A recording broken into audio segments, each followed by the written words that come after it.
Good evening, everybody. Good evening, Shiv. Thanks for again, Shiv, for co-moderating with me. And you're very delightful in our last moderation. Unfortunately, we did not record that. I hope this one is either memorable and recorded or unmemorable and unrecorded. Unfortunately, the last one was memorable and unrecorded, so not a great access. And we already have an attendee asking. You said last time it would be recorded. We are very sorry. There was a very small technical problem where Eng had to log off and log in, and it did not turn on the recording. We're very sorry about that. But now it is definitely being recorded. Go for it, Eng. So I had this whole idea of this presentation, how to retire with passive income.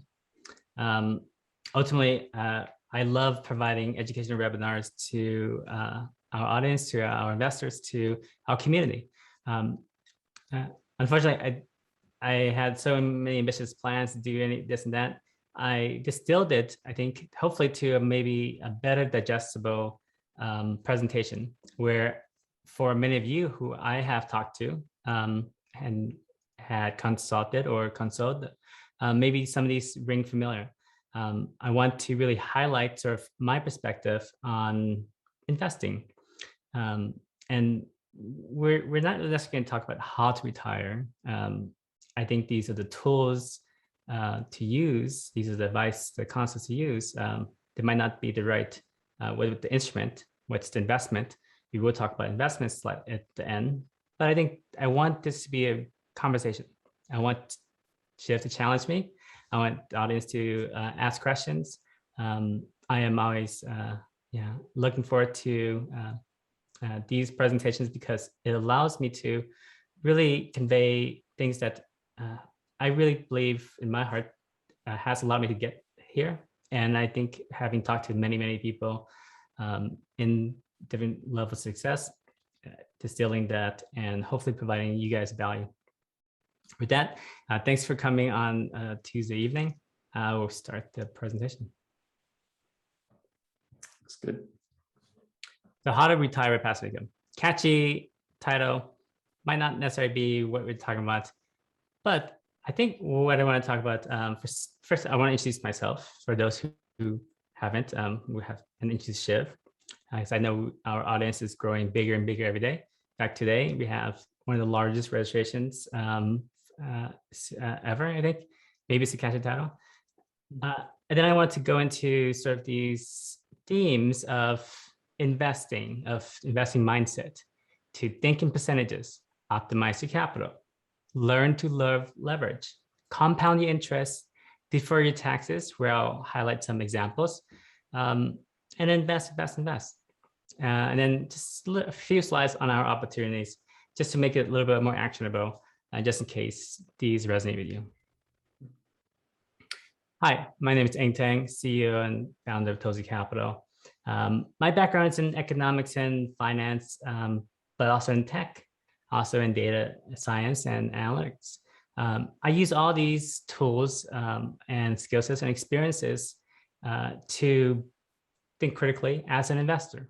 And I think that's the theme that I've threaded across my entire adult life, which is being an investor.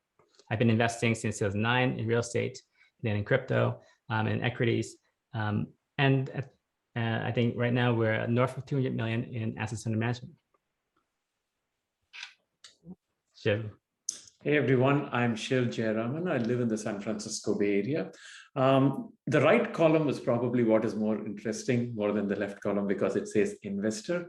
I recently, in 2019, retired after 20 years in the high-tech industry with my last stint at Facebook. I continue to be a techie. I do a lot of technical work and investments in technical startups, but I'm also very focused on investing for passive income. And I've been a very focused Toasty investor as well. And I do take part in an advisory role on a lot of day-to-day activities at Toasty Capital. And I'll be moderating today's session. Thank you so much for attending. And probably we always forget to do it at the end of the session because we're in a hurry. I'm duty bound to thank all Toasty employees for making these educational webinars happen. A few of them are watching the webinar. Sarah, Ryan, thank you so much for constantly pushing Eng to continue to do educational webinars, even though we are 500 plus investors. So thank you so much, guys, for giving us the enthusiasm. And thanks to our investors, we have 560 investors now and counting. It's going to be exciting when we have our first in-person event. I have continued to think about it and think about timing. So hopefully something to announce in the next few months. How to retire passive income. I think first I want to talk, I think this presentation is going to be a narrative. It's going to be really a narrative of advice, stories, anecdotes. Think in percentages. What does that mean? First, I think it means don't think in absolutes. I have talked to many investors, myself included in the past, my parents included, where they think that having an investment, let's talk about a real estate investment, making $1,000 a month after paying expenses, maybe property management fees, maybe not, maybe think about the capex, the vacancies, maybe not, but $1,000 a month from an asset, pretty good. But without the context of the percentage, it's hard to, it can be very misleading. Know your denominator. If this is a Santa Clara property and you're making $1,000 a month, but you only have 20% leverage and you have $1 million of equity, you're making a lot less than 1%, you're making 0.1%. And so this is a common theme, especially in assets that are hard to cash flow in California. But it's something that can be misleading because if you think about cash flow or investments returns in absolutes of, I get $12,000 here, I get $10,000 here, that's great, but you should really consider about your cost basis or your investment basis. This allows you to compare things more fairly. Thinking in percentages allow for comparison. You look at your stock portfolio in comparison, you get a yield, a percentage yield, a monthly statement on your high yield savings account, or on your mutual fund, or on your any other equities. And I think you should also think of all your investments, including real estate or anything else, and in a percentage return. This allows you to compare things more fairly, because when you're able to compare things fairly, you're able to create more optimal decisions when they arise. The ability to reallocate is a very important part of this overall discussion. Another thing I want to really consider is use current market value. What do I mean by that? When you buy a property in California in, say, 10 years ago, it has appreciated a lot, and you're making maybe $2,000, $3,000 a month in net cash flow, say $3,000 a month net cash flow. You thought that you put in $100,000, $200,000, and you looks like the rent's gone up a lot as well. So your percentage return sounds better and better and better. But what you're missing is that what the current market value of that property is, it's really how you should consider a percentage return on the property, not necessarily your original cost basis or investment basis, because the act of not selling something is like the act of buying something. When you move from a property, you should always consider, should I rent this property? It's something that I get that question asked all the time. I'm moving to a really nice place in Cupertino. My apartment in my condo in Santa Clara or San Jose, I want to potentially rent it out. There are some good reasons to do that.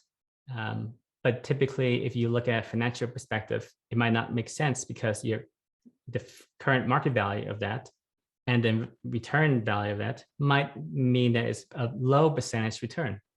Using current market value is really critical because it allows you to understand your allocation of capital as well.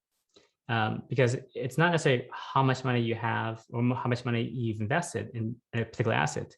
It's how much equity or capital that asset is at current value. And I will go kind of fast because these are the slides. So I will encourage Shiv and the audience to ask questions There's a theme here though, so sometimes they will touch upon each other, hopefully. Optimize the capital. So now that you think in percentages, now that you think about, okay, I make 5% here, I get 7% here, 12% here, 10%, 20% here. Great. Now let's think about optimizing capital, because your precious capital is the resource that we need to nurture and grow the most. Allocation of capital is key. In finance, investment banking, it's all about moving money around from one underperforming asset to another high yield asset. That's essentially most of what finance and economics is. Now, if you know your percentage return on investments, you can start reallocating capital in more optimal ways. For example, I often use my real estate as a bank account. I will refinance, cash out refinance every few years and reallocate them, because the equity or the debt that I could borrow is 3% on a cash out refinance. And I could reallocate it to another property or another investment, whether real estate or not. And if I'm confident that I can make 10, 12%, that's a great arbitrage on optimizing your capital. And so reallocation is key. Now, that's not to say that you should always consider selling this or selling that. There's a lot of process of selling something. There's a lot of work. But when presented the opportunity, allocation is key, and optimization. Another concept, hopefully, that everyone knows, your time is capital. When you consider your time as capital, when you consider how precious your time is, place value in it. When you're young, when you're trying to learn, the time to learn and invest, and from learning, it does have more value than just the time that you put in. It allows you to grow further ahead. But when you're busy, you're successful, you live busy lives with families, it might not be worthwhile to take that late night phone call or to handle that tenant that always calls about plumbing issues. I think it's really about understanding, valuing your time, putting that as an actual cost basis for your investment, and potentially valuing it all as a fair percentage term. There are investments I do that I don't think I can make as much money as another investment, but I might do that because it's ultimately easier, it's more scalable. I know lots of folks who become extremely wealthy, and ultimately they prefer, and potentially I might as well, to be an LP, limited partner, passive investor, something that Toasty Capital helps with, and to help manage your investments, to help grow your capital. So time is capital. Understand that. Scale your capital, because you can't scale your time. Another thing that I really want to highlight, and it feels like, for me, it's like talking to my dad. Think like a portfolio manager. When you buy a house, and I'm going to use an example maybe that's close to home here. I know a lot of people in my culture might not like debt. It's scary to have debt. You have, it's an obligation. That means they could take it from you if you don't pay it. And if you're in an asset like your house, which doesn't have renter income, then how are you going to pay it? If you think like a portfolio manager, and you think, hey, I can put 40% down on this property, and I can reduce my my monthly payments by half, versus putting 20% down and getting 80% leverage. That might seem like a good idea. You're paying less interest over time, and you have less monthly payments, and you have this capital. But if you think like a portfolio manager, and you say this asset is really a 3% note on that debt, maybe less, because primary homes are generally cheaper on lending, because most people don't think that, most banks don't think that you're gonna skip out of town on your in-person house. If you then allocate your 200,000 or 20% that you would have over allocated on that property, and made 12%, for example, in investment with Toasty Capital, for example, you could potentially look at a scenario where if you think about it as a portfolio of two investments, your house and this investment that pays 12%, you're now looking at potentially owing a lot less in total, potentially even zero in total for this investment, because you're able to allocate the cash flow to pay down the mortgage on your personal house, which is not a cash flowing asset. So if you think like a portfolio manager, you might even start thinking about things beyond that and that. You might start thinking about things in the sense of, I have a Tesla. It is 2% interest rate. I have $50,000 in my bank account to pay it down. That seems like a great idea. It is generally a good idea if you impose, if you can't invest that $50,000 somewhere else. If you can, and you think like a portfolio manager, and you put that $50,000 into something that even makes 5%, 10%, 12%, then your opportunity cost is you could have paid down that 2% note, but might as well pay it and then leverage that 50K or whatever amount that you have excess to then deploy into a higher yield asset. That take a portion of that, pay your car note, and live off the rest. These are things that, when I'm always trying to make decisions, I think, pay your credit card bills, because I don't think I can get 20% interest rates on a lot of my investments, or at least not predictably. Credit cards will charge me that, I guess. But there are other debts and other considerations in investments that might not seem like an investment, but if you think about it as an opportunity cost of capital, it can be then defined as an investment.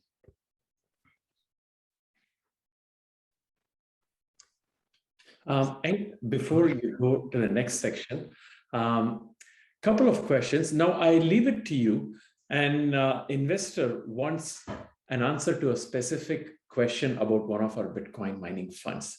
So I think we should take that at the end. We take the more generic questions, but we'll definitely take that question at the end. Is that fair, Eng? Yeah. Okay. So this is a simple, interesting question that at least I'm encountered whenever I'm meeting my friends. How should a person evaluate if his or her wealth, total wealth, is enough to retire with passive investment returns? How do you become fired, right? That's what it is. How do you retire? Are you there? I think there's there's a lot of concepts out there on FIRE movement. People use 4% rule, 5% rule. You can put $1 million, make 5%, you get $50,000. If that's your cost of living, you can reasonably deploy 50K out of that $1 million basis and accumulate another 50K every year and allow that interest to basically pay down your living expenses. I think that's a very personal question. It's a question that I would encourage you to really consider all your obligations. And while it might seem sort of daunting when you're in Silicon Valley, for example, or in the Bay Area, where house prices are in any objective measure very high, that your house payments and you're making 200K a year feels like you're less than middle class, which is kind of ridiculous. And that everybody has a Tesla, and now you're like, I gotta get the new Tesla, I gotta do this. These are all things that you're considering. Look back into sort of what you really need. For me, I really love investing. If I had money, I would put into investments, which I do. And it's sometimes a little bit of an over-optimization. This is a little bit of an overcorrectness into one thing. There's always some moderation, and it really depends on your personality. I'm not here to judge anybody that did not invest enough. I'm not here to critique anyone's investments. I'm here to say that it's okay. Take your time. You have a long life. Invest in your health. Invest in learning how to apply these principles. Invest in learning about opportunities. And in the right moment, I think you can retire. But in the worst moments, you can always find something else to do. Uh, and can I also add my perspective as a person who did this a couple of years back? Can I take a minute on that? Of course. So there was one specific statement that Eng made. You have to know your objectives. So in my personal life, I was at the best position at Facebook, earning gazillions, super happy with my team. But I also needed time in life just to explore and do other things. So we don't have kids, me and my wife. So that was one of the things. We had tracked our expenses for the last 20 years. So we knew to the dot what our expenses were going forward, right? We knew the variable and the fixed cost expenses. We had a house, we bought the house, we knew it was our final home, it was our second home. So knowing what my worst case expenses were helped me plan. And then I said, everybody around me is saying they could give me an 8% return on investment. So if I knew my expenses today to pay my lifestyle today, and if I could get an 8% return today, let's see how much capital that is. And if I have that money right now, I should retire, at least for 2 years. And this is all hocus pocus, and it's not true that I could actually make this money. Let me go back to work, is what my thought was. And more, as I created headspace to make investments, to meet good people like Eng so that I could actually make those investments, I'm believing that that return is possible. It takes effort, but retiring, knowing that I had the capital, gave me the headspace to make good investments also. That's my perspective. Capital is freedom. It's choice. And we're in a fortunate position to have capital and choice. Hopefully, yes, as well. Hopefully, it's something that I thought about last year, more a year ago when I retired from Apple. Even though I didn't retire, I just sort of jumped into this. But it's scary to lose that income, that predictability, especially when you come from a world where you don't have that predictability, or where you grew up without security, that financial security. I think it's definitely something to be not done rashly or without thought, but it's something that I think opportunities do present itself when you don't see it. I might sound like a Yoda or a sage, whatever it is. For me, I started making more money from my real estate than my Apple income. That was pretty good. I liked it. And it was in monthly income, so it felt like income. So now Shiv might have like a lot more money than me in Facebook stock or whatnot. And that might feel good too, because it has a big bucket. And if you're not getting dividends, distributions that feel like retiring, I think there's always levels of how people feel and how things make them feel. Cash flow might not be the biggest thing for everybody. For me, cash flow has always been. That's why I gravitate towards cash flow investing. And most of our investments are cash flow investments. And as usual, the questions will now come towards recommendations, right? So here's an interesting question. Hear the question properly, and attendees as well listen to this question. What no-risk investments would you recommend that will provide 10 to 12% annual returns that will make an investor comfortable leveraging an existing asset? No risk, 12 to 20%, comfortable in the mind. What are your recommendations? I don't think there's any no-risk investments. I would feel confident in most of our investments. I would never say that no risk. My confidence comes from being able to deliver, but also to be able to do more, because it's not like my only source of capital. If this is your only source of capital, it's only 100K, you might make different decisions than a person who has multiple 100Ks who can make different bets. Mm-hmm. And actually, my multiple 100Ks could look less risky on portfolio theory of risk management. Taking leverage on an investment, which I'll go into detail or talk about, is a way to multiply your returns. It's actually one of my cards. But I think it's something that you have to sort of get comfortable with, first of all, that you can take leverage. It's scary. It is. Like borrowing against your house. They could take your house. That's where you live. Invest in something that you don't know anything about. Maybe who's this Eng, or who is this, other investment, or buying this stock or something. It's scary. Don't do it all at once. get practice at it, get comfortable with it, and then it becomes like second nature. Then you think, oh, I make money here, move here, move here. I think it's definitely an exercise. It's a mental exercise, just like anything else. You get better at practice. So you're talking about diversification portfolio. This seems like a very simple question, but it's so potent, because the first question that most of us ask is, where do we start? How do we start? So an investor is asking, how do we build passive income portfolio? How do I start building my portfolio to support my present and future needs? How do we start? I would say start investing at Toasty Capital, but that's a little self-serving.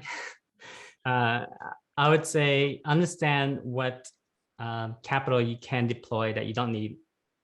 I think if you're in a first position to have a job that pays for a lot of your expenses, then hopefully you have disposable income or capital that's building up in equities. We talked previously about S-block loans, or in real estate that you own that has appreciated. Those might be a position that, if you're borrowing against your house, for example, which is a common thing, that's like where most of those assets are. Are you going to leave if you're underwater? No, you're probably going to work hard to pay it off still. And that's why you get really low rates. Start with where you're comfortable. Start with sort of the risks that you can tolerate. If you feel like 5% return or 7% return isn't as strong as 12, you're right. If you feel like these are the same risk, then go for the 12%. At least you get, at least you feel like you get a little more for the risk. And in an absolute world, there's no like million scenarios that can run a Monte Carlo simulation here. This is a one-on-one life. We have some track record, yes. We have done good things. We will have market forces that will be headwinds and tailwinds.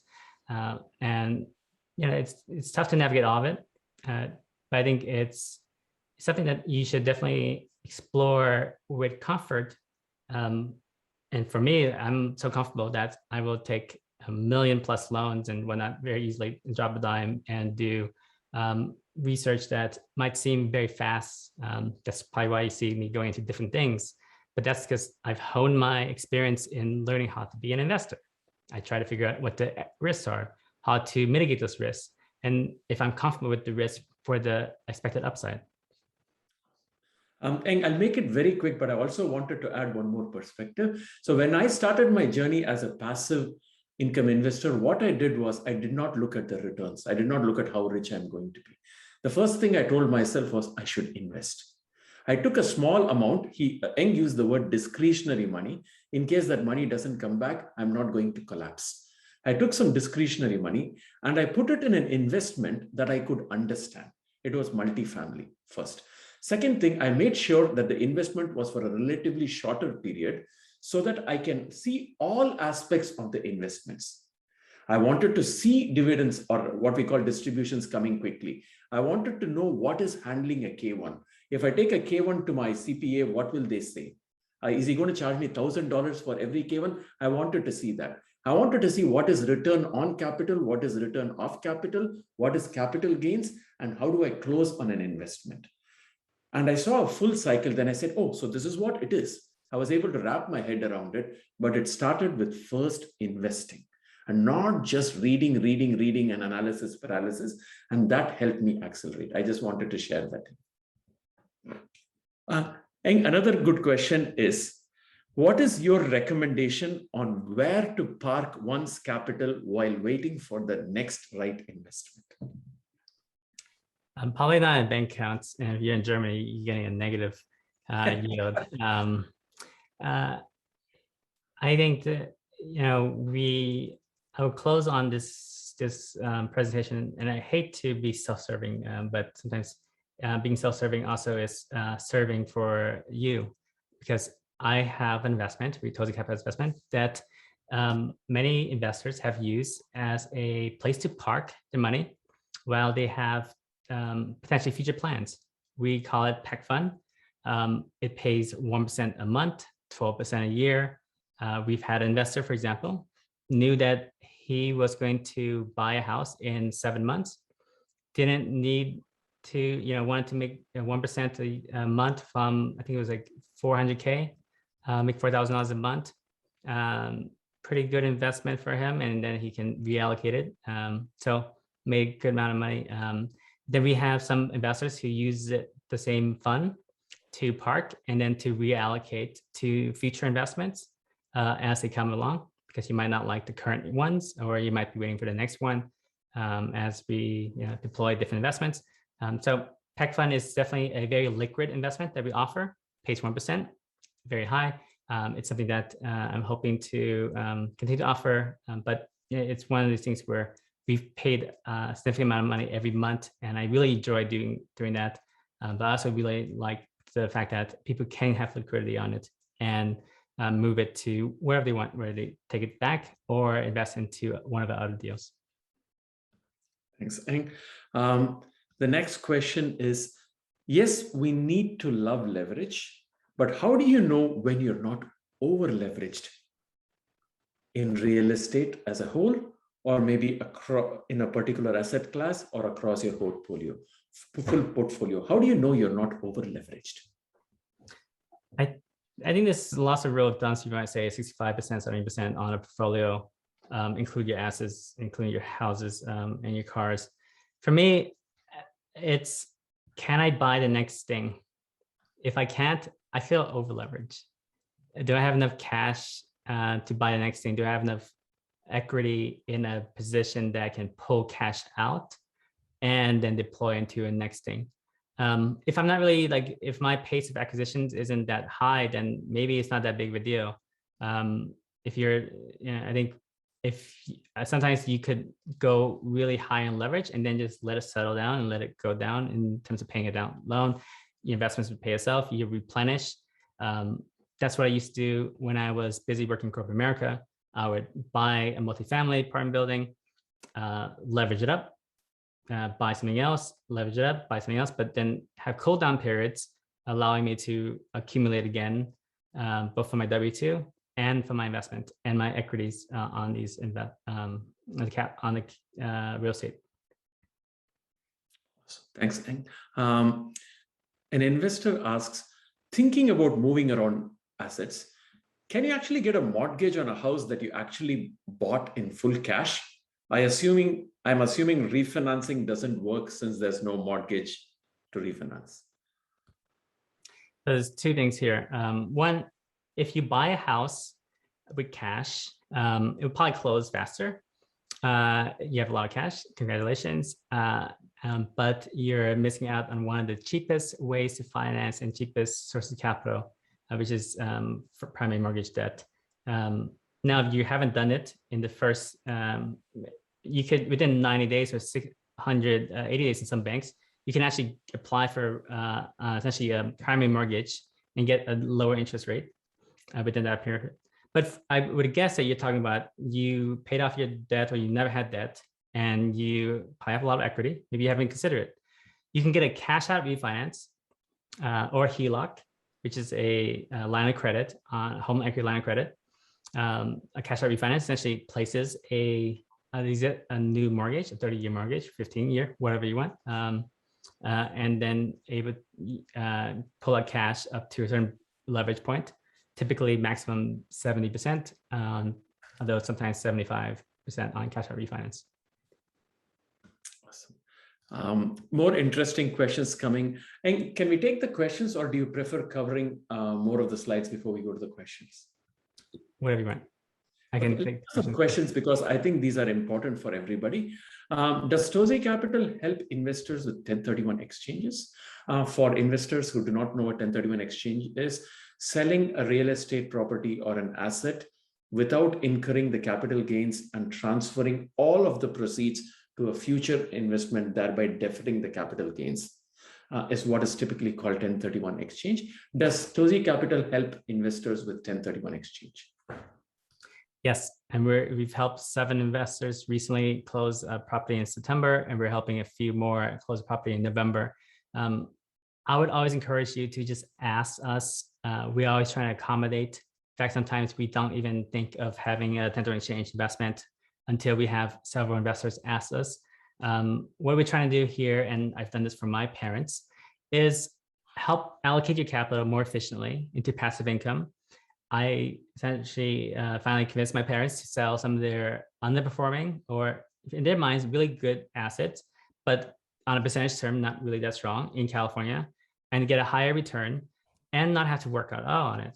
So we do help with 1031 exchanges, TICs specifically, tenant in commons, where essentially it would be like a syndication, except that we have multiple TIC investors or tenant in common investors come in and act like a syndication of those, not really get all the same tax benefits and still get the passive income as we manage it for our investors.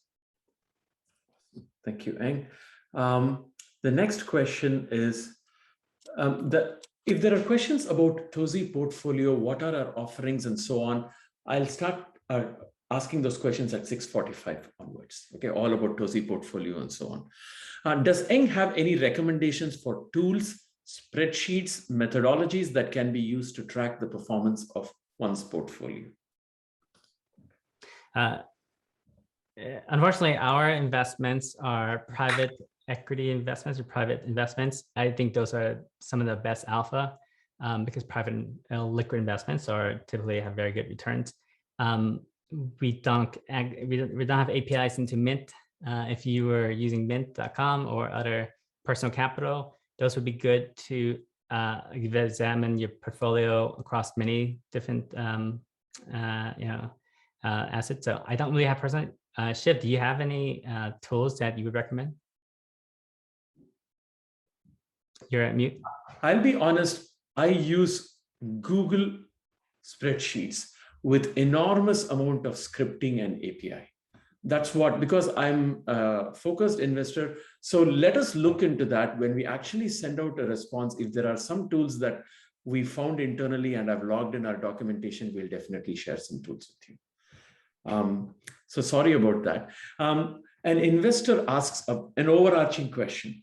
What are the tax benefits of being a passive investor? We've done detailed sessions on tax advantages. Eng, if you can just talk about it very quickly, and in the chat for the investor, I'll share a link to our YouTube presentation. It's on YouTube, our previous educational webinar on tax advantages. They have all the details, but Eng, do you want to talk about the big three, as we usually call it? Remind me what the big three are. Well, we were talking always about depreciation. We were going to come to that, talking about our depreciation. Yeah, I do have like several slides on it, but it's okay. I was just trying to figure out what you're talking about. Yes, so being a passive investor does give you depreciation. So does being an active investor. I think there are the benefit of being a passive investor that allows you to get depreciation from a real estate investment still, not a REIT, because that's a different type of investment, but as a passive LP, and allow you to then use that passive depreciation to offset other passive income. Now, if you're an active investor, that might be even better because you're using it to offset all income. The main tax advantages of passive investments is that most of the time you will be a passive investor. So most of the time you will be getting passive losses that apply to other passive investments. And if you have an active investment, you can turn it passive. You can be a shareholder on that investment. You can put your nephew or whatever as an owner, and now you're passive, you get K1. So there are slight benefits to it. It really depends if you have W2 or not, because there are other benefits as well. Awesome. There are a few questions on what is called as SB lock, security-based line of credit. Eng has done a full video session on SB locks. It's again available on YouTube. Please do check it out. But let's go into the questions. It'll be for everybody's benefit. An investor asks, so if I have to borrow against my securities, so it's an SB lock question. If I have to borrow against my securities, it looks like I'll have to move my stocks from my RSU side to the brokerage side, or move them to brokerages like Interactive Brokers. Doing this, we lose the cost basis. Have you ever done or seen a case where it can be done by staying within E-Trade? I do have some perspectives as well, but you can carry on. Yeah, I'd love your perspective, Shiv. So it is a very, very precise question. So please talk to E-Trade. It looks like you have what is called as a stock plan account with E-Trade. It is absolutely possible, if you work with E-Trade and explain to them, to move the shares without liquidating them, without losing the cost basis from your stock plan portfolio to your personal securities. You can only do it for your vested stock, obviously. So, but talk to E-Trade about it. Because you use the word E-Trade, you can keep them within E-Trade, move them from one account to the other. I have personally done it. I don't lose the cost basis. In fact, I have moved my RSUs, which are vested, even out of E-Trade, and the cost basis comes along. But this is only for your vested stock. SB lock cannot be used against your unvested stock. So it is perfectly possible. You should definitely talk to E-Trade. I have done it myself. It's experiential. Any thoughts before I ask the second question? No, go ahead. Are there any restrictions with investing your SB lock money? So can we invest in a mining fund or real estate? Because people say that money cannot be invested in stocks. That is a question. I do not know about the mining fund portion of it. I don't have the answer. We can research and get back. We can research. Yeah, I think once the money's yours, obviously there's some restrictions. It's hard to follow whether you follow those restrictions or not. I think obviously most of the restrictions center around making sure you don't invest in volatile assets. What is volatile asset? If you think that if you're very confident in a certain investment, it might not seem volatile to somebody else, but it might seem volatile to someone who doesn't understand it. Awesome. An investor just made a correction that E-Trade doesn't support. You have to track the cost basis by yourself. Again, we shouldn't get into specific tools. It's basically which form in E-Trade that you've used to actually transfer the share between the accounts. I have personally done it and it got my cost basis across. It takes up to 90 days for the cost basis to show up in the new place, but it is definitely possible. But we could probably take that conversation offline. There's a very interesting question, and I know you will like this thing. What is your opinion on paying off your investments? I think maybe the investor means paying for your investments using an HELOC, right? What should I use my HELOC for? What's your take on it? Mm-hmm. There's two ways to think about this. One is you're essentially increasing your, if you think about it as investing into a cash flow investment, and this cash flow investment actually overall increases your net portfolio cash flow, meaning that you would borrow 100K in HELOC, you would owe X amount of money, you invest 100K and you make Y amount of money, Y is significantly higher than X. Now you are net positive. You have an asset and a liability on both counts. So your sort of net worth is same. This is on a cash flowing asset. That's one way to think about it. And of course, this risk, you can say, you can put a projection of that risk. Obviously, there's a certainty that you have to pay that HELOC. Not 100%, but certainty. There's no certainty that you will get that 12% return, although for some investment fund managers, it feels like a certainty, although I don't want to say that. But I think the other way to think about it is you're borrowing money that you could pay with your income, and so you're borrowing your future income.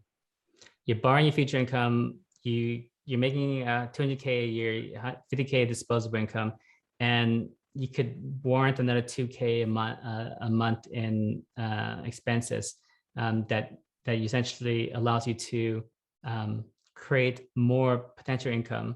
And the worst case scenario, you are just paying a little bit more than you would have that covered anyways. I think it's definitely, again, I have recommended it a few times. I feel confident in my investments. I wouldn't recommend carte blanche because I think it's all about your portfolio and your comfort level. And we have to be mindful for our investors. We have to close the presentation by the top of the hour. We can continue the questions. So let's continue with the presentations so that the investors get the full. Okay, so it's not that long. Leverage. That is capital when used correctly. So we talk about like S blocks, SB locks, and mortgages and HELOCs. It sounds like you're borrowing on an asset that might not be cash flowing, but it is capital when used to allocate to an investment. When I invest, if it's an 8 cap, that means I'm making 8% on a purchase price, and I'm paying 3%. I'm getting 5% on every dollar I borrow. If I borrow $1 million, I'm making $50,000 a year. I am borrowing multiples more than $1 million. Some would say 9+ figures of debt. And I think I'm making money on every dollar I'm borrowing. So debt is capital when used correctly. Leverage multiplies your returns. Obviously, this hopefully makes sense for everybody. I think one of the things I love about real estate and all kinds of other assets, I think you can, when you think about, if you're comfortable with a stock, you can take an SB lock and then leverage up. Crypto, same thing. There's lots of other permutations of this concept. It just allows you like shorts, long options and puts and calls, allows you to just have, if you're confident in something, you know something, why not have 2 of it? You might not have the capital of it. But leverage allows you to have multiple of something, or at least increase your returns. A 5% increase in your house price might not seem like much in a year, but if you put 20% down only, that is a 5x return on your investment. So there will be a 25% return in a year. Don't be afraid of amortization. I think this is something that I thought about a lot when I was younger. I looked at amortization schedule. My parents as well. You see all this huge interest, 30-year mortgage. You might be paying more interest over the life of that loan than principal. It might seem like, why am I paying the bank so much interest? But you're thinking in absolutes again. You're not thinking in percentage terms. It's a 3% note, 4% note, whatever it is. If you're making more, and you think about in absolutes on the other way around of the compound interest of the returns, now you're saying, wow, I'm making that much in interest in investment return. So don't be afraid of amortization. Real estate investors love long amortizations. We actually don't like 15-year schedules. We love 40 years HUD loans or 30 years. And that's reflected in different types of risk assets as well. Interest is also a deduction. So just FYI, investment interest is a deduction without any caps, unlike personal mortgage interest. So it's always a good, so you shouldn't really necessarily be afraid of interest. It's actually can be useful. Compound your interest is another concept. I think hopefully that makes sense. When you're able to invest your interest or your returns, it really supercharges your capital. And cash flowing investments, in my experience, my perspective, allows for compound interest. Planting a tree in a forest that produces multiple trees gives you a huge forest. I think I said it wrong. Planting one tree and growing it and making it bigger is a growth option. And you have one big tree. Great. You have to nurture it. It's a little bit more risky, but the ability to compound and grow, and compound not within just the investment itself, but to other investments, helps you diversify and grow your interest. The power of compound interest. And it becomes multiples better when you get a little bit more than 6%, a little bit more than 10%.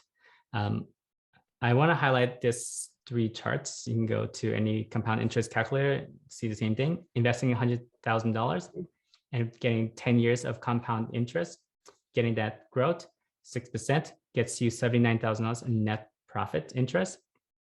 And that you can see the other way around of like having debt. But you always think of it as percentage term. 12%, now you're tripling your balance. If you get 17%, you're almost 5xing it.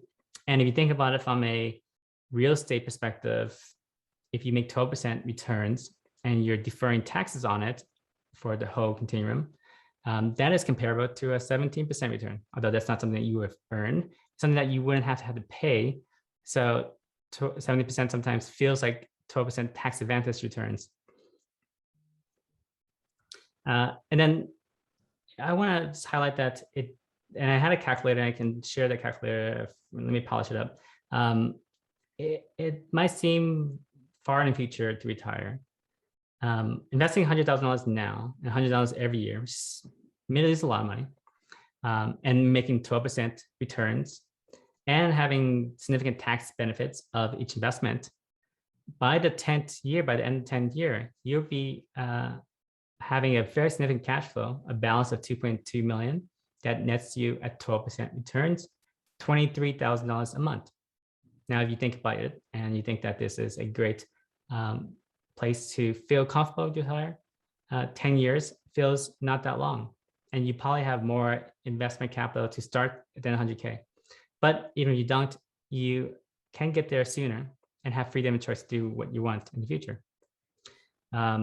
Then I'm going to maybe accelerate through these. Deferring taxes accelerates compounding. I think that's, hopefully that's easy to understand, allows you essentially to not pay now, compound that, essentially that deferral in the future. And there's really three deferral strategies. Maybe that's what she was asking me. Depreciation, 1031 exchange, which we do, and opportunity zones, which we also do, and also have, as we talk about that, because we do have a specific slide deck on that specifically.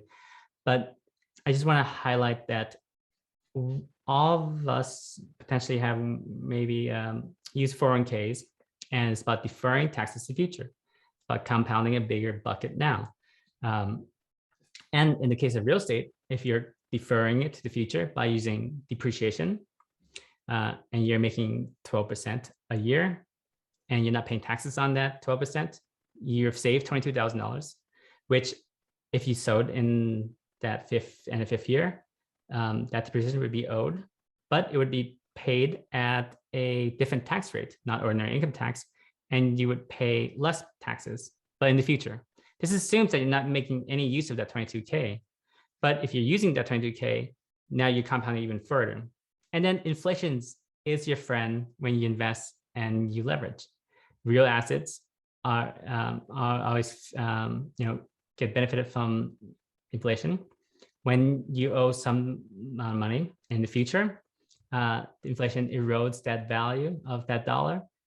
When the central government prints a lot more money, we owe generally less. So I love having long-term debt because it'll just be worth less in the future. I owe less in the future. So take it to the future, because I can always earn more. Another thing I want to highlight is levers of depreciation. And it's I'm going a little fast, but I want to highlight this as another reason why I love leverage. If you borrow again, if you pay something all cash, you still get the same amount of depreciation on an asset as if you borrowed 80% leverage. And so if you leverage up, the bank does not share the depreciation. It's not a shareholder, equity holder of the asset. You get the full equity depreciation. I've seen investments structured where it's 95% leverage, where the whole point of the investment is to get a multiple of higher depreciation, because you can, with bonus depreciation, for example, cost segregation study and bonus depreciation, you can get close to 20% of that asset value in year one. On $1 million asset, that's $200,000. If you put $200,000 of investment, you've got a one-to-one depreciation tie-in. Now, if you're putting in more, you get less percentage. Why does that matter? Because you're offsetting that in the future. Land is also a lever. So land does not depreciate. So you investing in California might not be as positive of a benefit here. That's why I do like to invest outside California. This specifically for real estate, Bitcoin mining, there's no land, so it's all depreciable. So why I don't invest in California and why I love leverage, because I love higher leverage, gets me more depreciation. And it helps when you're investing in cash flowing assets and have significant cash flow, because it allows you for more depreciation. Then final, you're deferring all these things, deferring the future. What happens with real estate? You can sell that and potentially have a huge capital gain, depreciation recapture. But you can also just 1031 exchange, which we help with, and then continue to do that. And when you pass away, all that cost basis, which has gone to zero, but your asset price is $10 million, you would have to pay a $10 million tax bill. Now that gets adjusted to its fair market value of $10 million, and no one's left holding the bag of taxes, including your heirs. So something that I would be planning for lots of my assets. And finally, I just want to highlight that all these things are great to consider, but really it's about investing, knowing how to invest, being an investor, having the investor mindset. Investing and reinvesting allow for significant tax benefits. One just quick story here is I have a friend who doesn't do 1099 exchanges, but he essentially invests, sells something in one tax year, buys another thing that's significantly bigger, does a cost segregation study, gets a big tax write-off on that depreciation, which will be paid in the future, nets out that capital gain for that present year. It's a good tool to use if you're under the gun on 1099 exchanges or don't use opportunity zones. But essentially, the tax code is written to encourage investments, and a lot of tax benefits do come from investments. Opportunity costs is a big deal. You should always consider it, but it doesn't matter if you don't invest. If the opportunity cost of putting 40% down on a house versus 20% down, if you don't take that 20% and invest in somewhere else, then you probably, I think for most Americans, that's why I think invest and paying your mortgage off might be a good idea. It's a forced savings account.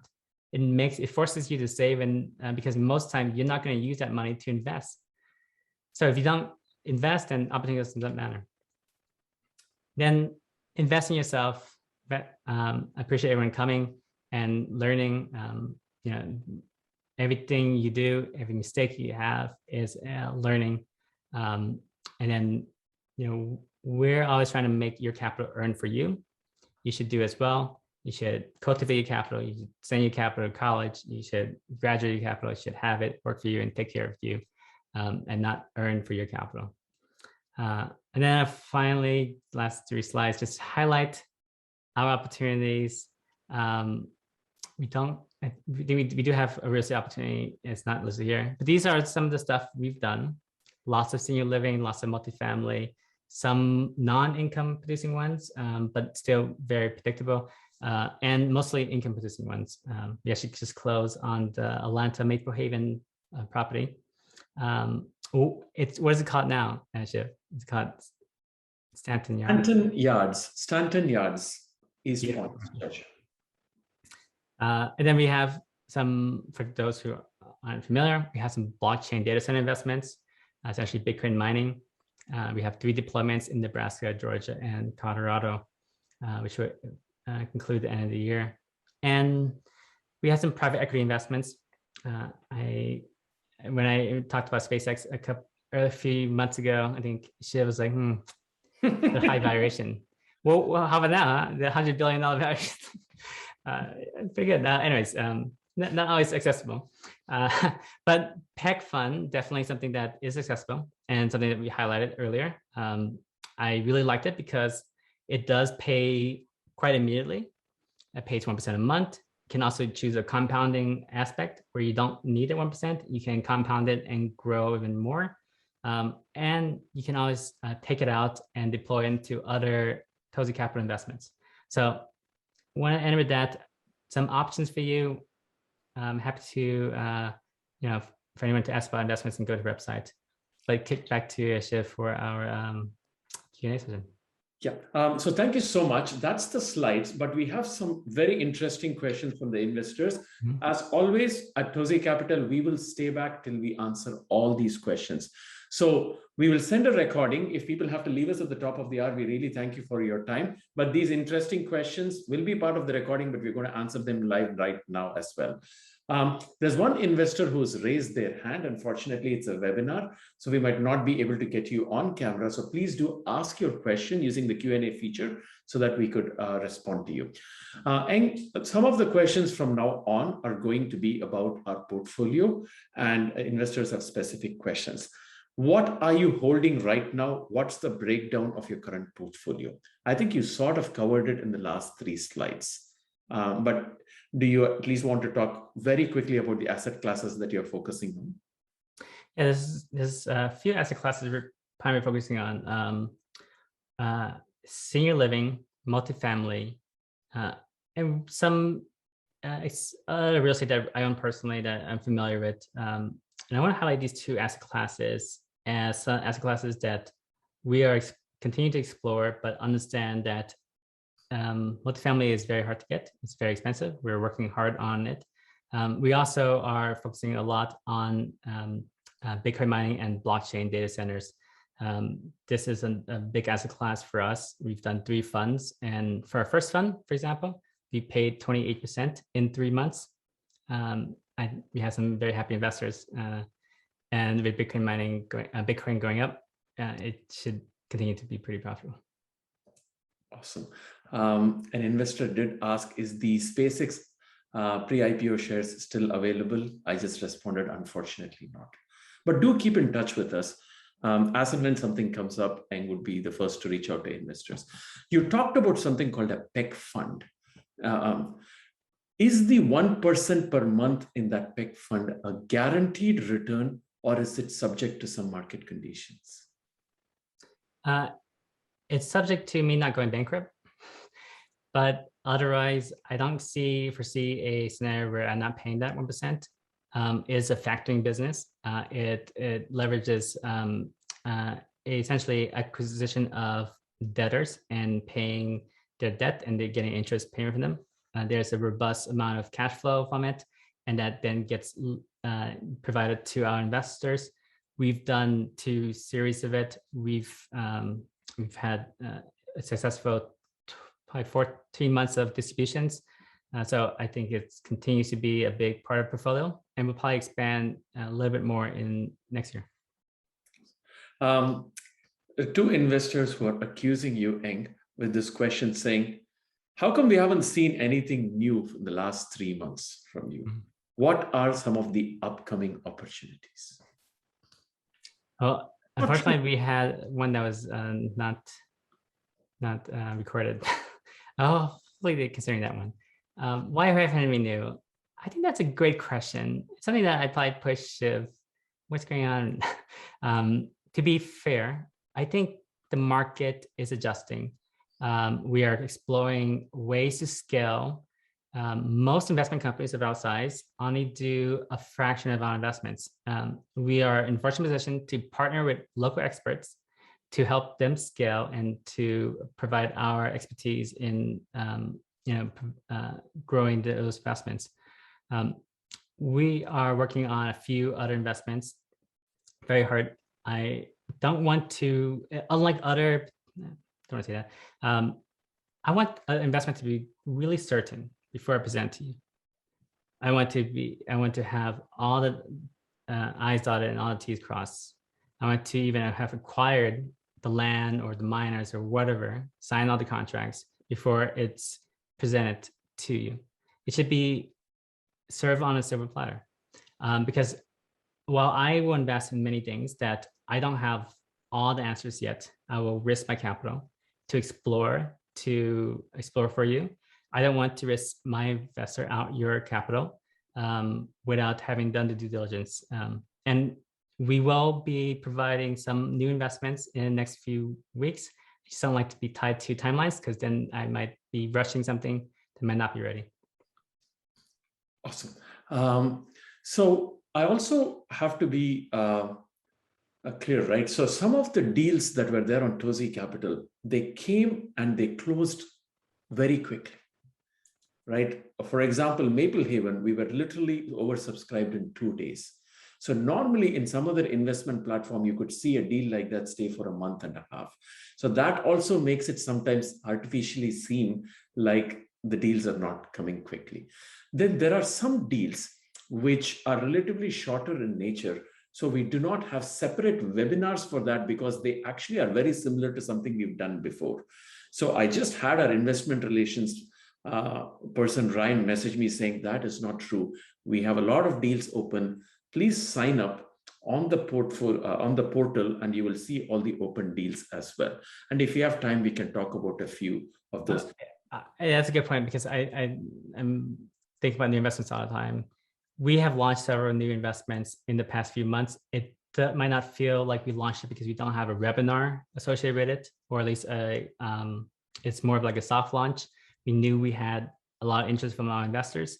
We will email our audience. It might not feel like it's a new investment, but we have 3 west of St. Louis senior living developments where we funded 2 already, and we're going to fund the 3rd one relatively soon. We're launching that. We've launched that softly. A lot of you, unless you're paying attention between the lines on our emails, might not see that as something that we've launched.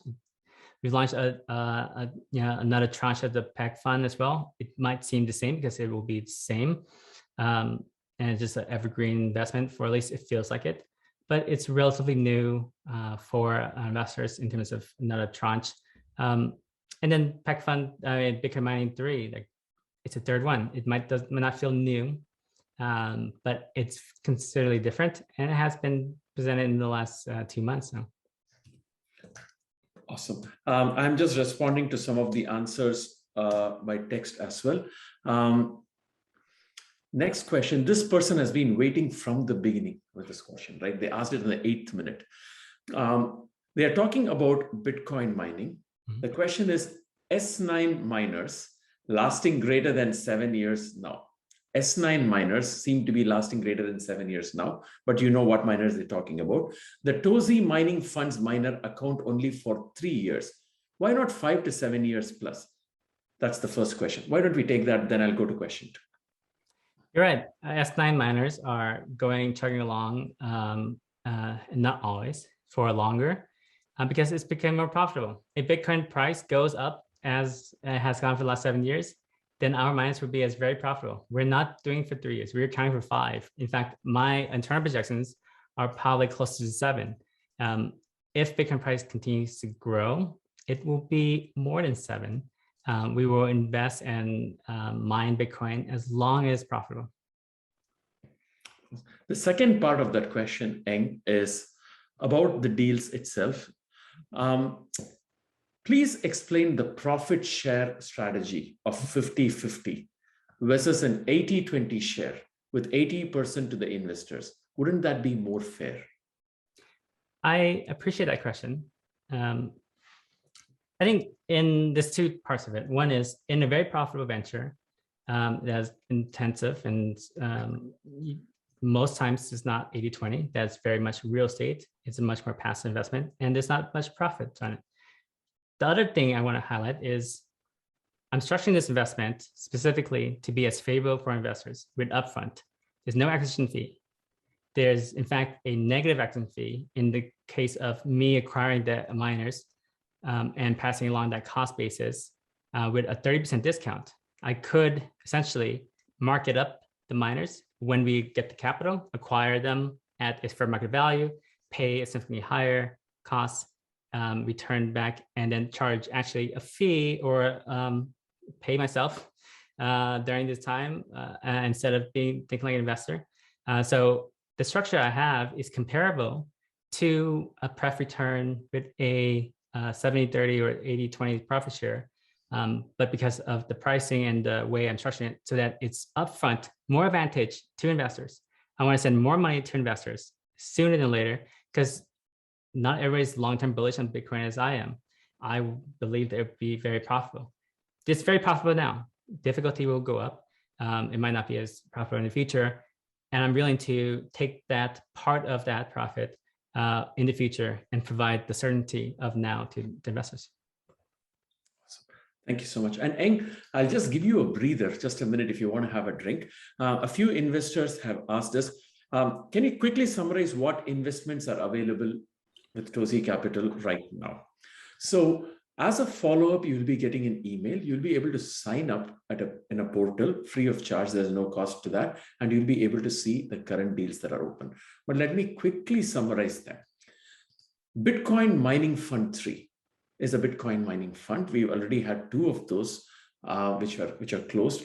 This is the one that's open. It's called Bitcoin Mining Fund 3.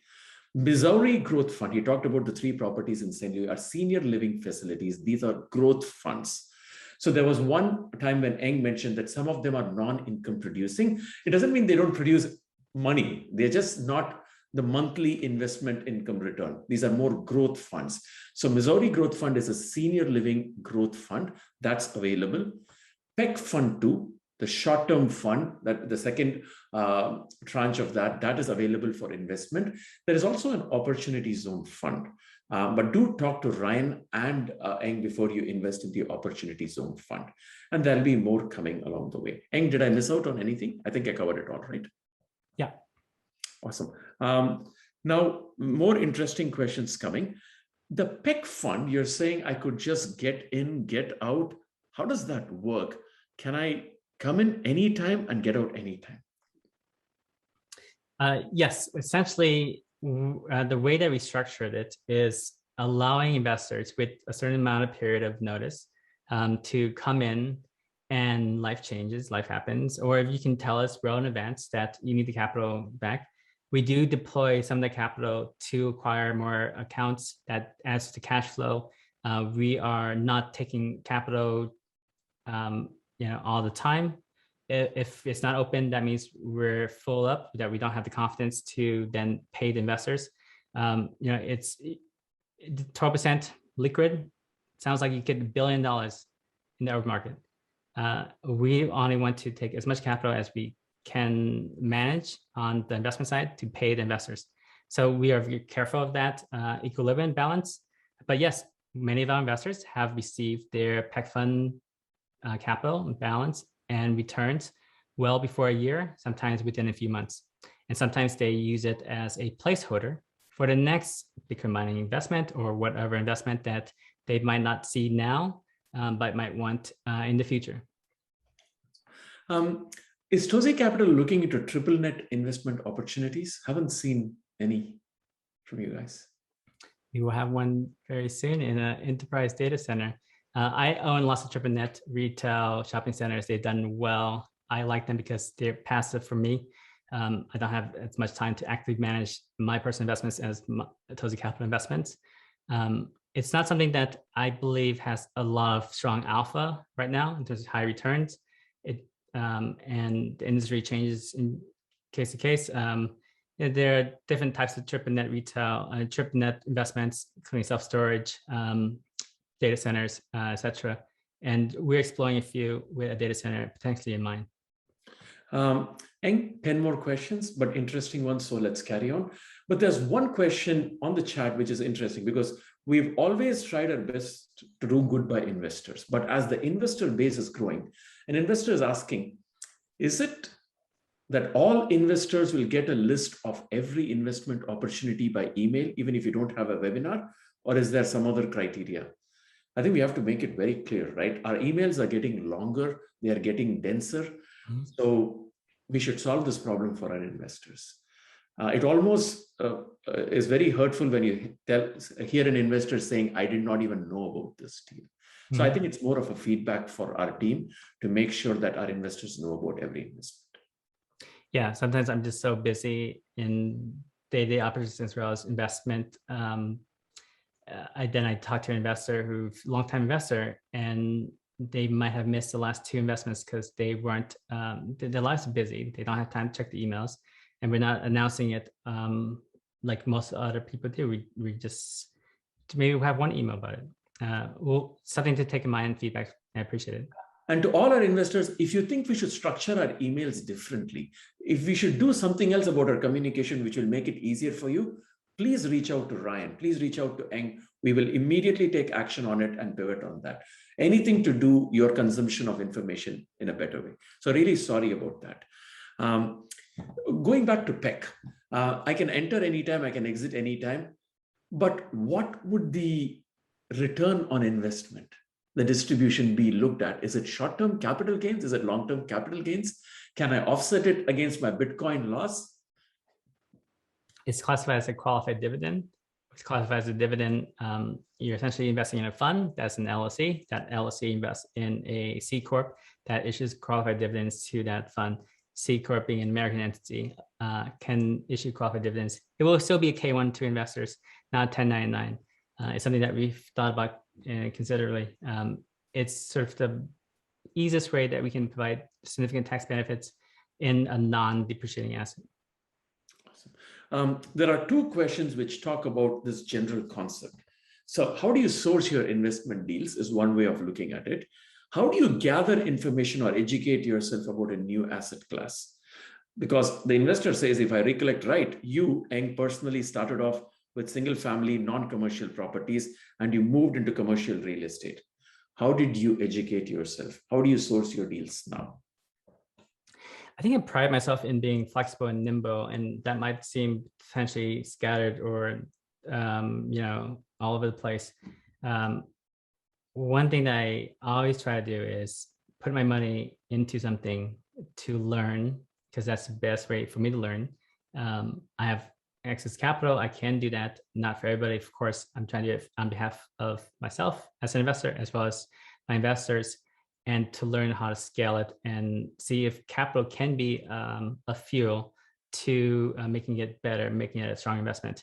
I'm also proud that we aren't deeply aligned into one type of investment type. We are not a Bitcoin mining firm, although it might seem like that recently. We're not a multifamily, firm. We're not a senior living firm. We are an investment firm. We are a private equity investment firm that tries to identify strong alternative private investments that can provide strong investment returns to you, to me, as an investor. And it allows us to be nimble in a world that will change frequently. I've met many people who have invested in one asset class. It's hard to adjust, to be nimble. I will always try to be nimble with my own money first, and then present it to you when I feel more confident with it. Awesome. 10 more questions. Do we have a CPA recommendation? We have several CPAs that we talk to. The reason why I'm hesitant about this is for me to recommend something, I would need to have used them, talk to them a lot. I just don't have time at this point, but I also feel like I'm not probably the average person. I go and look for tax webinars. I figure out stuff. I tell my CPA. I try to train my CPA sometimes. But there's some competent CPAs that we work with that I like, that I think if you know what the answer should be and you tell them, they can execute. They will be executors for you. There are a few interesting questions on hash rate and so on. So we'll come to that. That's just to whet your interest, Eng. But let's do some basic questions in the order in which they came. You talked about leverage. If I invest with Toasty Capital, how can I leverage those investments that I made in Toasty Capital to deploy in other investment vehicles? Can I even do that? Great question. The quick answer is you are already leveraged. When you invest in a senior living building for $15 million, we are only putting $4 million of capital. We're taking leverage on the other. You're sharing that leverage. You didn't sign any notes. That loan is not associated to your personal finances. It's not on your credit report. But your money is already leveraged. You can leverage it more potentially. There's other ways we're exploring, but in general, you are already leveraged when you invest with us. It's very rare where we're not leveraging it. In fact, one of the few areas where we're not leveraging it yet is Bitcoin mining, because it's already slightly volatile asset. And so it's more speculative. So we want to make sure that we're a little bit more safe on our capital there.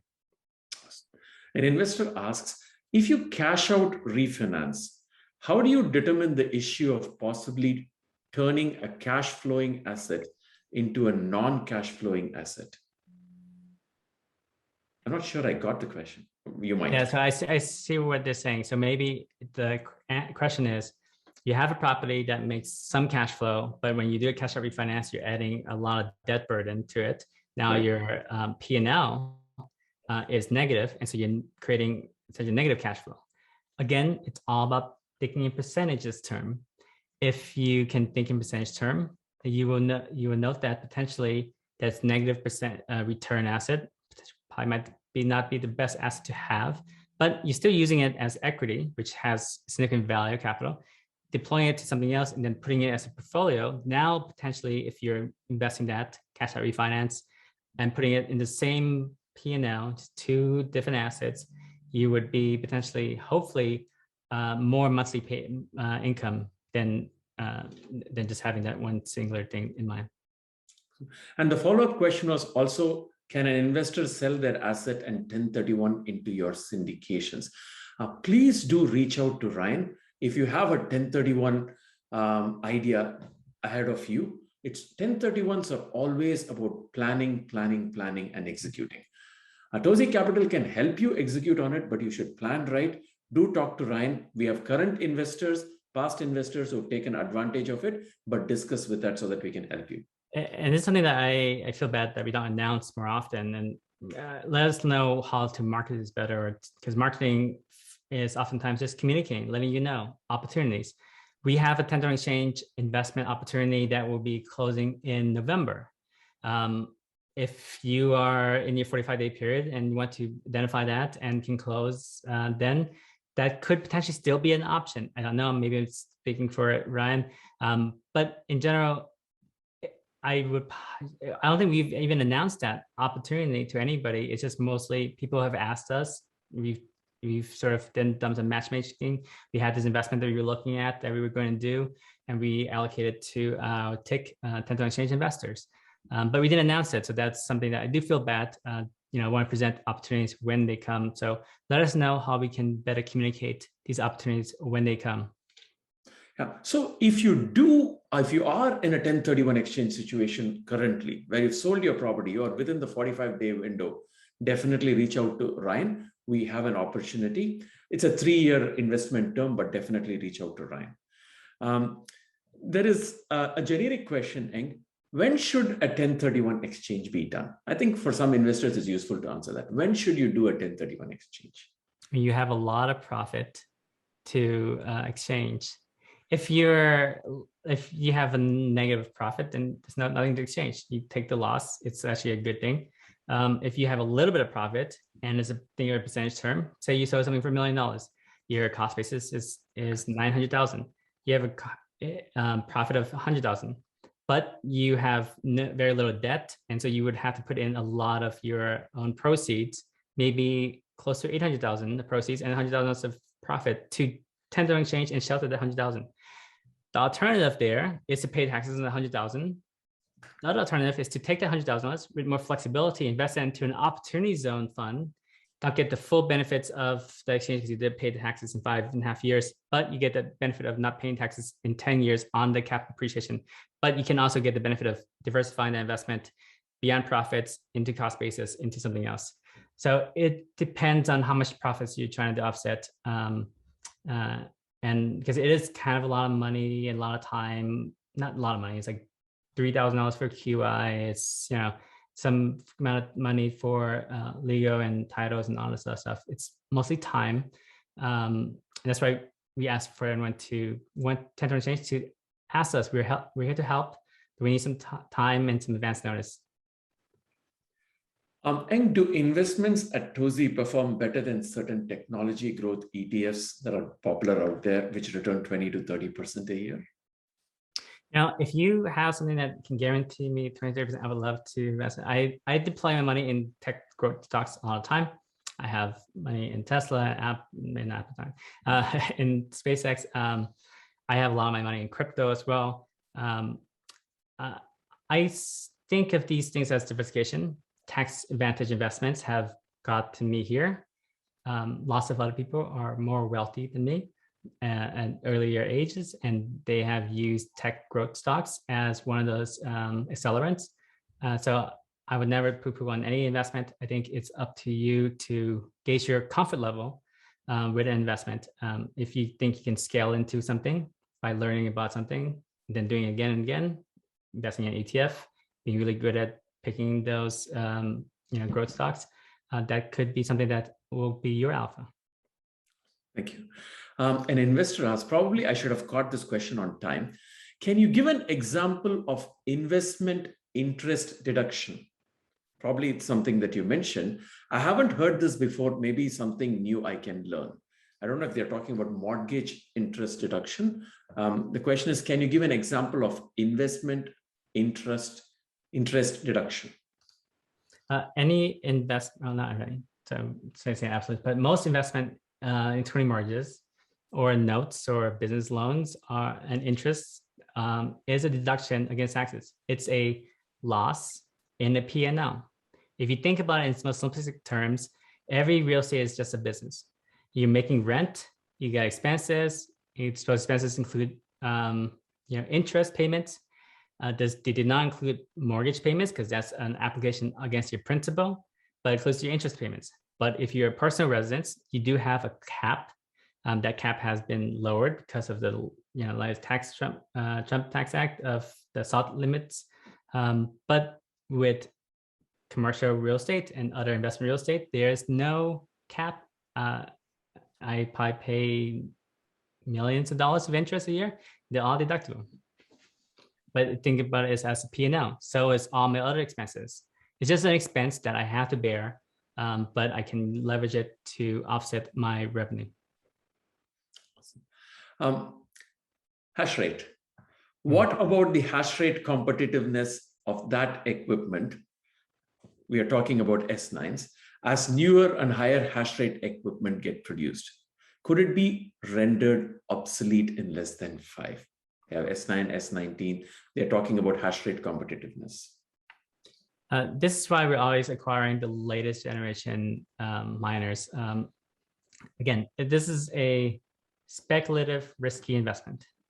It will return capital within a year. So hopefully it's less speculative and risky given current market conditions. And for Fund 1, we've already returned nearly 30% of capital in 3 months. And by the end of the year, they would have returned in less than 6 months, more than half their capital investment. So it becomes less risky when you get your money back soon. Technology changes, landscape changes of competition, hash rate. Though it's not as unexpectedly unpredictable, there are mechanisms in place where Bitmain and other manufacturers would not want to obsolete their current supply. In fact, the latest generation of S19J, which is 1 year new generation to the last generation, is it's a less performing, as a lower performing hash rate in miner. Because there's certain limitations on the nano of the supply chips. As someone who's trying to order a Tesla Model X, that is a year delayed, and they are competing against all the other Bitcoin miners. Every industry that needs silicon chips is competing against that. That would be a bottleneck, and I think that would be a positive thing for most existing miners. Awesome. Do you have any oil and gas investments? There's something that to the question, but I'll come to it. I do not. I think you're asking the question because you can get active oil, active credits against, essentially you put 25K into oil and gas. You can use that 25K to apply against your active income without real estate professional. And there's also a return on that investment as well. So I wish I did buy those 1,000 acres in Western Oklahoma during when oil was zero, but I didn't. It's not something I have fundamental belief in. So whether something is a great tax benefit or not, I still first and foremost think of it as, is it a good investment that I'm comfortable with, that I like, that I can understand? And so I know lots of investments are potentially good investments that I just understand, or that I'm not comfortable with, or that I don't have time to explore. But it's something that I have definitely looked at as a tax thing. It's something that I don't necessarily need because of my tax situation. But it's something that I would encourage someone to explore if it's something easily accessible for you. Thank you so much, investors who are leaving us. We have 5 more interesting questions, and then we'll call it a night. An investor asks, is there a plan to work with Foundry for Bitcoin mining? I saw the recent update on Compute North. We have several JV plans in the future, and we're going to be announcing something hopefully very big in the next few months. I think we'll be a major player in 2022. You covered about oil and gas, and you briefly mentioned real estate professional. The question here is an all-encompassing question. Are there ways to reduce taxes on W-2 income by investing other than the regular 401, 529, and HSA? I want to reduce my W-2 income tax. Quick answer is we do have a referral for a land conservation easement, which essentially is a charitable deduction against your income tax of your AGI. I just recently talked to an investor, and they, for example, would have $1 million of income. If they put in 50K of or 100K of investment into this land conservation easement, they would get $500,000, 500K of tax deduction. Now the AGI goes from 1 million to $500,000. That $500,000 is no longer taxed, so that's $250,000 of taxes for $100,000 of investment, just for the including state, though in California only 30%. There are other things like solar and which is slightly less efficient, but if you have a lot of taxes, it's great. Movie credits, which converts ordinary income to long-term capital gains, though I believe in the movie. But actually lots of people do that. And then opportunity zones, and then being a real estate professional, applying depreciation against your active income. An investor immediately said, what's that he just said? I can't hear him right. 500K deduction from W-2 income. Their ears just perked up, right? Land conservation easement was the example he was. Definitely look up land conservation easement. You can also talk to Ryan at Toasty Capital, our investment relations director. He'll also be able to connect you with the right people, as Toasty is well connected in that. Land conservation easement is what he was talking about. And you have a challenge here coming. The question is, how are you planning to compete with companies like CrowdStreet, who are coming up with a number of good opportunities, sometimes better than Toasty Capital's? Do you see any concerns with investing in CrowdStreet deals? Would you invest in CrowdStreet deals? I have invested in CrowdStreet deals. I love CrowdStreet. It's a great platform to understand investments. I would encourage you to sign up, look at all these other investments, be an informed investor. I have been broached by CrowdStreet to put my investments on CrowdStreet. I don't want to pay the fee. I am not an app that needs the App Store right now. We have lots of generous investors that will refer investors, and we don't have as much investments for our investors. Something I don't really love that we do, but it's something in our natural growth. It has to be the case. How do I compete? I don't really ever think about competition, to be honest. If somebody makes more money than me, as long as I can deliver the investment and the returns that I promise, that I set expectations to our investors, I feel good about that. There will be lots of variable to those investments in terms of delivering more or less than what the stated returns are. Everybody has an incentive to market it as strongly as possible. I do too. But I am in the fortunate position to have asymmetric information of knowing my investments very well. I don't know all the CrowdStreet investments. I would pose that question to Shiv. You are an active investor outside Toasty Capital as well. What's your perspective on CrowdStreet and other platforms? Yeah, I'll make it very brief. The philosophy that Eng has is what I love. Go look at all deals. They could be better. They could be infinitely more interesting. They have more triple net deals. So what? Invest it. Ultimately, when we talk about passive income, while the underlying asset class is important, to me, what is even more important is how much am I able to connect with the sponsor? How much is the sponsor accessible to me? All of us know, and you guys know, how much Eng is available for you. If you have a question about a property, something's not clear with the newsletter, can you literally get on a Zoom call with him and say, Eng, can you explain this? I couldn't understand the pro forma. I couldn't understand the K1. And Eng is available for us. That's a big strength. The scale at which Toasty Capital is right now makes it an intimate investment. And I think that's where it's all about joining together and learning together. The amount of learning on top of the return on investment that you will get with Toasty Capital has to be sometimes seen in its true weight, as opposed to just an investment at CrowdStreet. But the investment in CrowdStreet are great too. So I hope I gave a slightly different perspective as well. Thank you so much for suggestions, investors, on what we should be doing. We should have an app. Yes, Eng has always been asking me, we should have an app, we should have an app. I'm the one who's been holding back. So I do want to make this pitch to all investors. If you want to be part of Toasty Capital to build some technology aspects of Toasty Capital, if you have interesting ideas, reach out to me, shiv@toastycapital.com. Reach out to Eng at toastycapital.com. We'll be more than happy to take your inputs. It's all about growing together. Eng, an investor was not sure if they heard you correctly about Bitcoin Mining Fund 3. What's the exact status with the miners? Do you have them in hand, or do you have a supply chain issue that's delaying you? I just talked to my source at Bitmain today. It is the October batch. They expect it to be delivered, or not delivered, to be shipped by the end of the month as expected. And they are in Shenzhen right now. October batch deliveries are starting to happen. It was the Chinese holidays, extended holidays earlier last week. And I'll be on top of that. I don't have any expectations of delay. In fact, I'm hopeful that we'll be a little bit earlier than expected.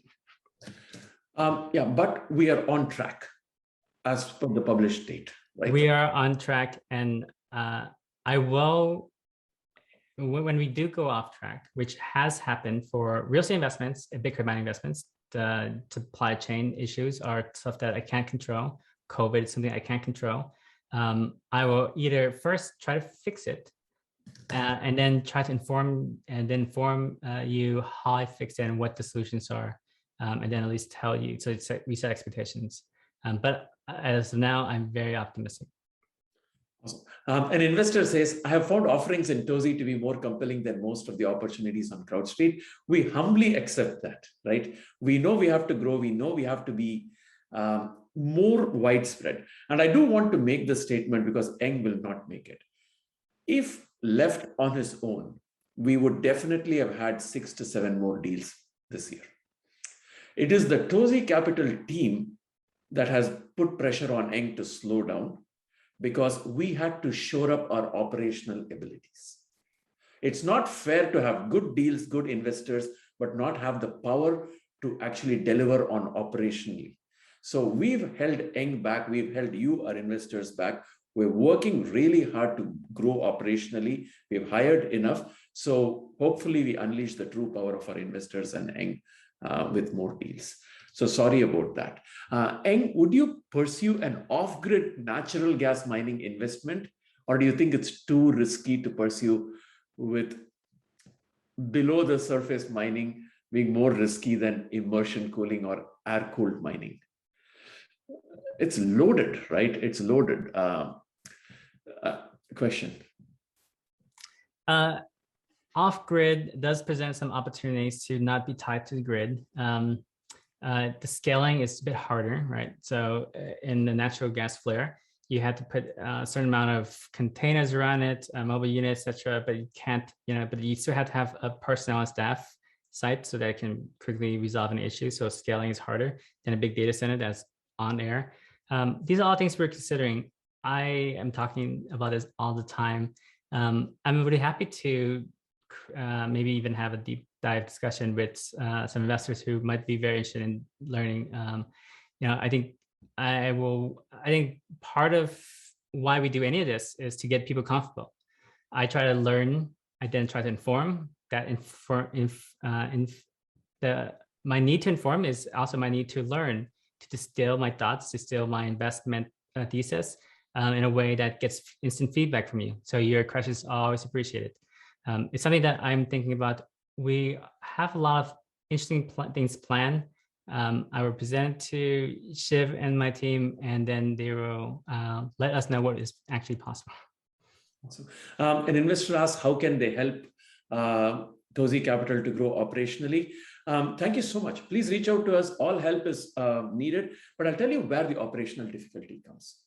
If you go to one of these typical commercial real estate deals, and there's nothing wrong with them, I think they're all awesome organizations. They try to keep it very inflexible. But if you go to a Toasty deal, you could have a deal in which you could have monthly income or an annual income or the return at the end of offering, because everybody's tax situation and needs are different, right? You will go to Eng and say, you know what, I want to be part of this deal, but I'll be 2 months late, but I still want to be part of the deal. And Eng will be flexible because he says, come on, this investor has really done their due diligence. They have an event, financial event happening. Now it's coming late. All of this flexibility that Eng provides investors is what causes the operational complexity behind us. So we have to be 5x nimble to provide everything. Look at tech. Eng has given the opportunity for investors to actually exit an investment in short term. Imagine how nimble we have to be. We have to be like a bank account where we can have statements responding to investors' questions. So an operational complexity is built because of the flexibility. Any tools, suggestions that you have to take care of accounting complexity, reconciliation of accounts, how can we make sure wire transfers happen easily? Many of our investors fund through checks. It's really difficult for us to take the checks. We'll never say no to that, but to drop the check, only then mark that particular investment as funded. If we could do something better with funding transactions cheap for our investors, technologies out there that Eng and me are always evaluating, all of this can make us go operationally much more faster. And sorry to just make it a sob story, but that's what it is about, right? Eng, when will the distribution from Bitcoin Fund 3 start? It's January. January 2022, Bitcoin Mining Fund 3. Our distribution starts. See, again, look at Bitcoin Mining Fund, another example.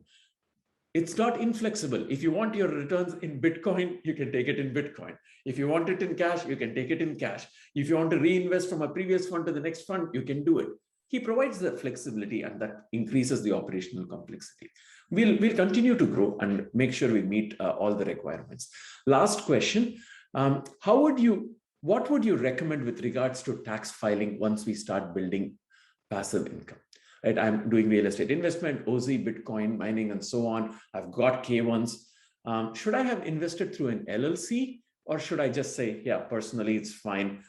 Schedule E on my personal statement is fine. An LLC is mostly a legal structure. It's a pass-through for IRS. So I personally invested in many LLCs, but it still files on my personal tax rate. There's a narrative building that helps with having an LLC and having expenses rolled up in something. It helps more if you're a small business or entrepreneur, or don't have a W-2. But you could have a small business there. I think at the end of the day, if you don't have as much complexity, it might not make as much sense to invest personally.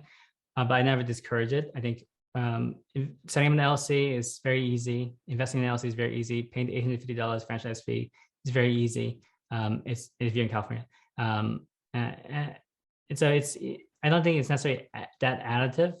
I think you should be creative for your accounting and taxes. Try to apply, expenses where they are actually expenses, and pay less taxes if possible, and invest more of your money and keep more of your income.